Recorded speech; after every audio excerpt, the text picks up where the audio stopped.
Question bank with answer. Discipline and appeal rules for all departmental exam. Part 2. प्रश्न point 1. क्या किसी पद, grade या समय वेतनमान पर सीधे नियुक्त व्यक्ति को दंड के रूप में निचले वेतनमान, ग्रेड, सेवा के किसी पद पर या किसी ऐसे पद पर कम किया जा सकता है, जिस पर वह पहले कभी नहीं था? विकल्प ए हाँ, बी नहीं, सी कम किया जा सकता है लेकिन उसका वेतन संरक्षित किया जाएगा, डी ऊपर में से कोई नहीं। उत्तर बी नहीं। प्रश्न पॉइंट 2. एक वर्किंग रेल के कर्मचारी को बचाव सलाहकार के रूप में कितने मामलों में कार्य करने की अनुमति दी जा सकती है? विकल्प ए 2 मामलों में, बी 3 मामलों में, सी 4 मामलों में, डी 5 मामलों में। उत्तर ए 2 मामलों में। प्रश्न 3. सेवानिवृत्त रेलवे कर्मचारी कितने केस में रेल कर्मचारी के बचाव पक्ष के वकील के रूप में एक समय में कार्य कर सकता है? विकल्प ए 5, बी 7, सी 3। उत्तर बी 7। प्रश्न 4. निर्वाह भत्ते से कौन सी कटौती नहीं की जा सकती? विकल्प ए मकान किराया, बी पीएफ कटौती, सी आयकर, डी ऊपर में से कोई नहीं। उत्तर बी पीएफ कटौती। प्रश्न 5. निम्नलिखित में से कौन सी कटौती निर्वाह भत्ते से निषिद्ध है? विकल्प ए मकान किराया, बी आयकर, C court attachment, D station debit. उत्तर सी कोर्ट अटैचमेंट। प्रश्न 6. सस्पेंशन कोई सजा नहीं है। हालांकि निलंबन से कर्मचारी को विभिन्न नुकसान झेलने पड़ते हैं। निलंबन के परिणामस्वरूप निम्नलिखित में से कौन सा नुकसान नहीं है? विकल्प ए इस अवधि के दौरान अनुमति के बिना वह मुख्यालय नहीं छोड़ सकता, बी उसे उपस्थिति रजिस्टर पर हस्ताक्षर करने की आवश्यकता नहीं है, सी विशेषाधिकार पास का लाभ नहीं उठाया जा सकता है, डी निलंबन के दौरान कोई वेतन वृद्धि नहीं ली गई है। उत्तर बी उसे उपस्थिति रजिस्टर पर हस्ताक्षर करने की आवश्यकता नहीं है। प्रश्न 7. जब एक रेलवे कर्मचारी को निलंबित कर दिया गया लेकिन केवल माइनर पेनाल्टी लगाया जाता है तो निलंबन अवधि का ट्रीटमेंट इस प्रकार है। विकल्प ए गैर ड्यूटी माना जाता है, बी दंड माना जाता है, सी ड्यूटी माना जाता है, डी ऊपर में से कोई नहीं। उत्तर सी ड्यूटी माना जाता है।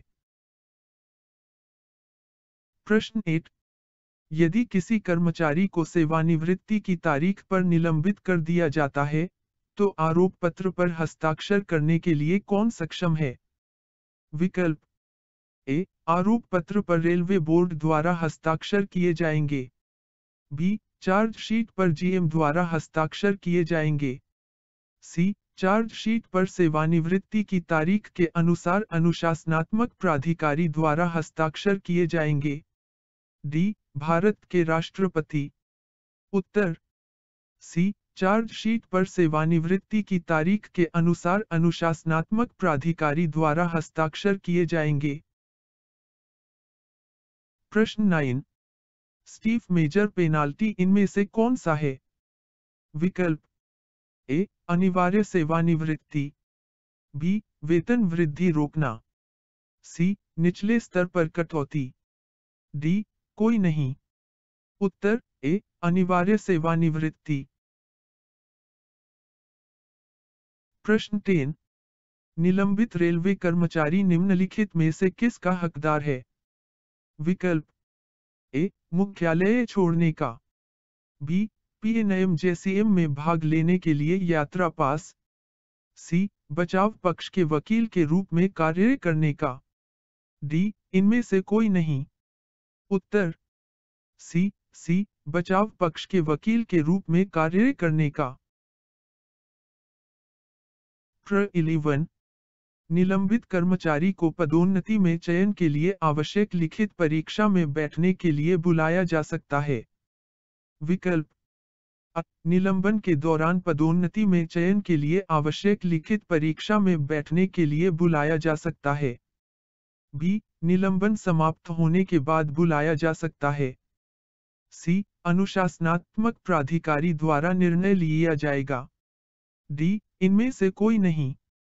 उत्तर निलंबन के दौरान पदोन्नति में चयन के लिए आवश्यक लिखित परीक्षा में बैठने के लिए बुलाया जा सकता है।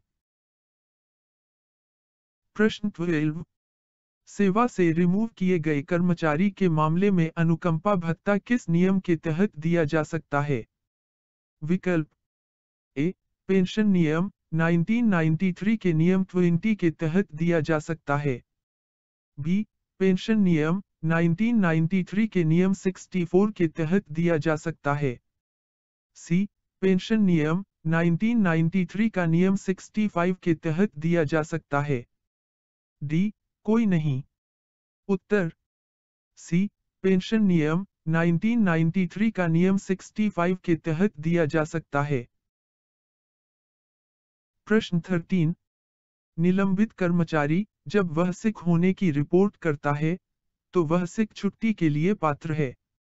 विकल्प अ, सिक छुट्टी के लिए पात्र है। बी, असाधारण छुट्टी के लिए पात्र है। सी, आधे वेतन के लिए पात्र है। डी, सिक छुट्टी के लिए पात्र नहीं है। उत्तर डी, सिक छुट्टी के लिए पात्र नहीं है। प्रश्न 14 अनुशासन और अपील नियम 1968 के तहत किसी भी रेलवे कर्मचारी के खिलाफ कार्रवाई शुरू करते समय कितने प्रकार के मानक फॉर्म का उपयोग किया जाता है? विकल्प ए, 1, बी, 5, सी, 11, डी, 7। उत्तर सी, 11। प्रश्न 15 कॉमन प्रोसीडिंग के लिए अनुशासन और अपील नियम 1968 में कौन से नियम प्रासंगिक हैं? विकल्प ए, नियम 9, बी, नियम 11, सी, नियम 13, डी, नियम 20। उत्तर सी, नियम 13। प्रश्न पॉइंट 16 यदि किसी आरोपित अधिकारी का अनुशासनात्मक प्राधिकारी भी उसी मामले में शामिल है, तो इस मामले को ब्लैंक स्पेस द्वारा निपटाया जाना चाहिए। विकल्प ए, अनुशासनात्मक प्राधिकारी, बी, पुनरीक्षण प्राधिकारी, सी, अगले उच्च प्राधिकारी, डी, कोई नहीं द्वारा निपटाया जाना चाहिए। उत्तर सी, अगले उच्च प्राधिकारी। प्रश्न पॉइंट 17 किसी रेलवे कर्मचारी के खिलाफ अनुशासन और अपील नियम के अंतर्गत अनुशासनात्मक मामले शुरू किए गए हो और मामला समाप्त होने के पहले रेलवे कर्मचारी का मृत्यु हो जाता है, तो उस केस का क्या होगा? विकल्प ए, जारी रखा जाएगा। बी, रेलवे बोर्ड को भेजा जाएगा। सी, जीएम को भेजा जाएगा। डी, बंद कर दिया जाएगा। उत्तर डी, बंद कर दिया जाएगा। प्रश्न पॉइंट 18 सही प्रक्रिया क्या होगी जब एक दोषपूर्ण आरोप पत्र में संशोधन या परिवर्तन की आवश्यकता होती है? तो विकल्प ए, पिछली आरोप पत्र को कारण सहित रद्द किया जाएगा। बी, बिना रद्द किए नई आरोप पत्र जारी किया जाएगा। सी, कार्यवाही जारी रखा किया जाएगा। डी, इनमें से कोई नहीं।